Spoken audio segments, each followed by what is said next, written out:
দুর্নীতির শিকড়ের খোঁজে সিবিআই। টালা ট্যাংরা থেকে শুরু করে হাওড়া, সাকরাইল, এন্টালি, বেলেঘাটা বিভিন্ন জায়গায় ম্যারাথন তল্লাশি সিবিআই এর। সন্দীপ ঘোষের বাড়িতে প্রায় 12 ঘন্টা সিবিআই রেড। ম্যারাথন জিজ্ঞাসাবাদ করা হয় সন্দীপ ঘোষকে। অন্যদিকে বিপ্লব সিং এর পর সুমন হাজরা, আরেক মেডিকেল সাপ্লায়ারের ঠিকানায় কেন্দ্রীয় এজেন্সি। সুমন হাজরার মেডিকেল স্টোর, বাড়িতেও সিবিআই এর তল্লাশি।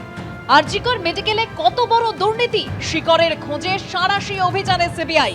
সকাল গড়িয়ে রাত ফরেন্সিক মেডিসিনের ডেমনস্ট্রেটর দেবাশিস সোমকে জিজ্ঞাসাবাদ। আরজিকরের প্রাক্তন সুপার সঞ্জয় বশিষ্ঠের এন্টালি ও ট্যাংরার ঠিকানায় সিবিআই অভিযান।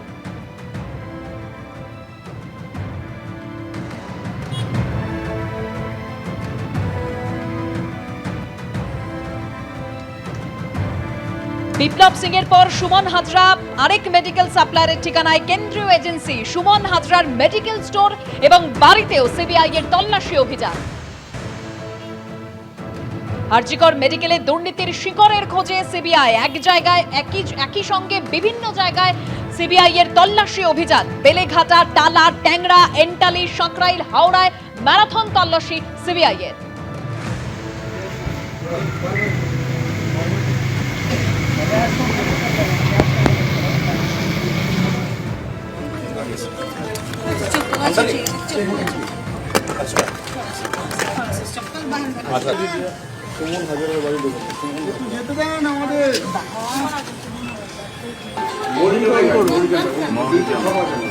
আপনাদের হাজরা মেডিকেল তো বড় দোকান।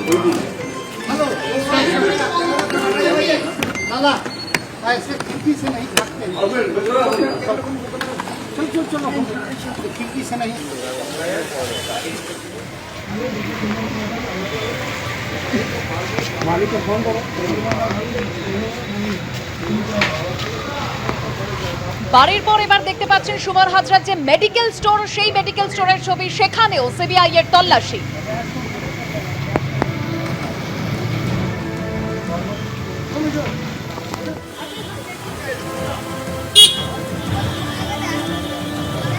আমরা দেখতে পাচ্ছি যে এই মুহূর্তে হাওড়ার সাকরাইলের বাসুদেবপুর, সেখানে কিন্তু যেখানে সুমন হাজরা বলে আরও এক সাপ্লায়ার বাড়ি রয়েছে, সেই বাড়িতে সিবিআইয়ের গোয়েন্দারা এসে পৌঁছেছেন। একবারে কেন্দ্রীয় বাহিনী বাড়ির চারপাশে রয়েছে এবং বাড়িতে সুমন হাজরা তিনি কিন্তু এখানে এসে পৌঁছেছেন।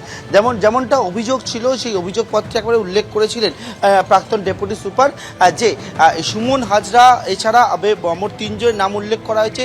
তারা কিন্তু একেবারে স্বজন পোষণ করা হয়েছিল এবং তাদেরকে দিয়ে বিভিন্ন যে সাপ্লাই যেটা চলছিল একটা চেনে সেই কাজটা করছিল এবং সেটাও বেআইনিভাবে হচ্ছিল। সিবিআই তদন্ত নেবে। সুমন হাজরা ছিল এই সাপ্লায়ার চেনের মধ্যে, তার বাড়িতে এই মুহূর্তে এসে তল্লাশি অভিযান এবং জিজ্ঞাসাবাদ সেটা চালাচ্ছেন। ক্যামেরা ভগবান সাহের সঙ্গে পার্থপতি ঘোষ, এবিপি আনন্দ, হাওড়া। আরজিকর মেডিকেলে দুর্নীতির শিকড়ের খোঁজে ম্যারাথন তল্লাশি সিবিআই এর। বেলেঘাটা, টালা, ট্যাংরা, এন্টালি, সাকরাইল, হাওড়া বিভিন্ন জায়গায় লাগাতার তল্লাশি। 24 ঘন্টা এফআইআর হওয়ার 24 ঘন্টার মধ্যে একেবারে সাঁড়াশি আক্রমণে কেন্দ্রীয় এজেন্সি।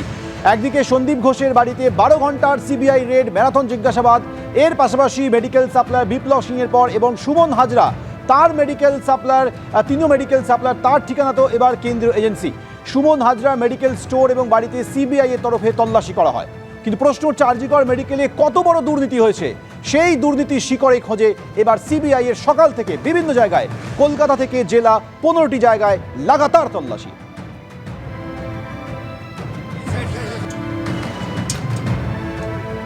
আমাদের সঙ্গে এই মুহূর্তে আরজিকর থেকে রয়েছে প্রতিনিধি সন্দীপ সরকার। সন্দীপ, আজও আরজিকরে গিয়েছিলেন সিবিআই এর গোয়েন্দারা, কি উঠে এলো সন্দীপ? দেখো, সকাল থেকে জায়গায় জায়গায় তল্লাশি হচ্ছে। আমি এই মুহূর্তের ছবিটা দেখিয়ে দিতে চাইবো।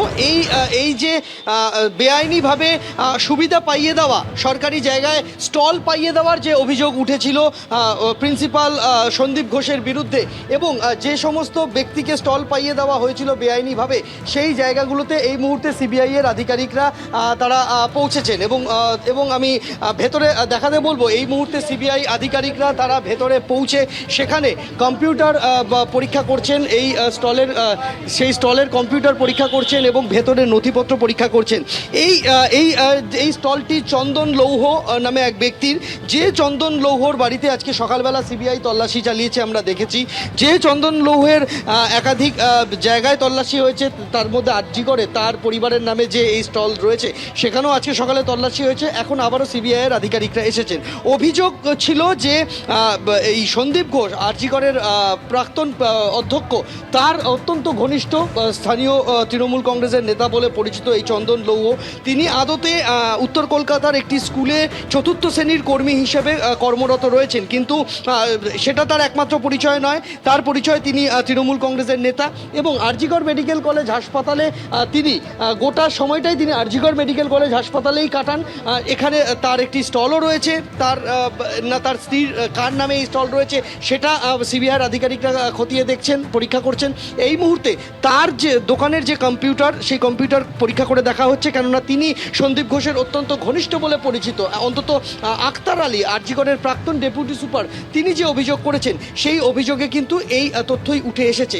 সেই জায়গায় দাঁড়িয়ে তার কম্পিউটার থেকে কোনো নতুন তথ্য বেরিয়ে আসে কিনা সেই বিষয়টা সিবিআইয়ের আধিকারিকরা তারা পরীক্ষা করে দেখছেন এবং সেই কাজ চলছে।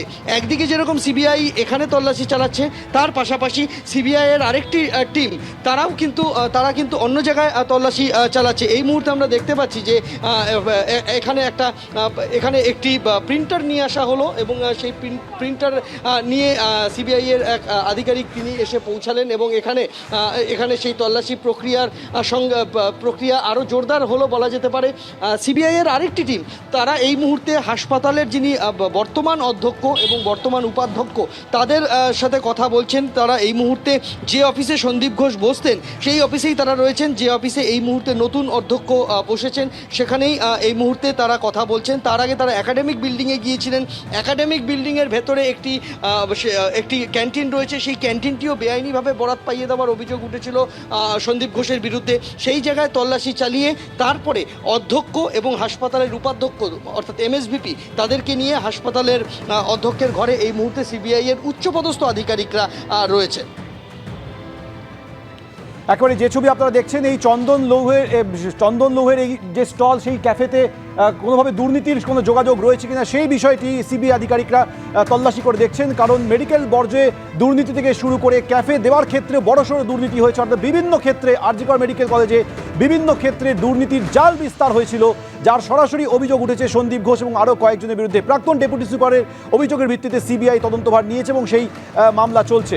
এখনও দেখা যাচ্ছে যে চন্দন লৌহ তার যে স্টল, সেই স্টলের সঙ্গে আরও কোনো দুর্নীতির যোগ আছে কিনা সেই সংক্রান্ত নথিপত্র খতিয়ে দেখছেন সিবিআই গোয়েন্দারা।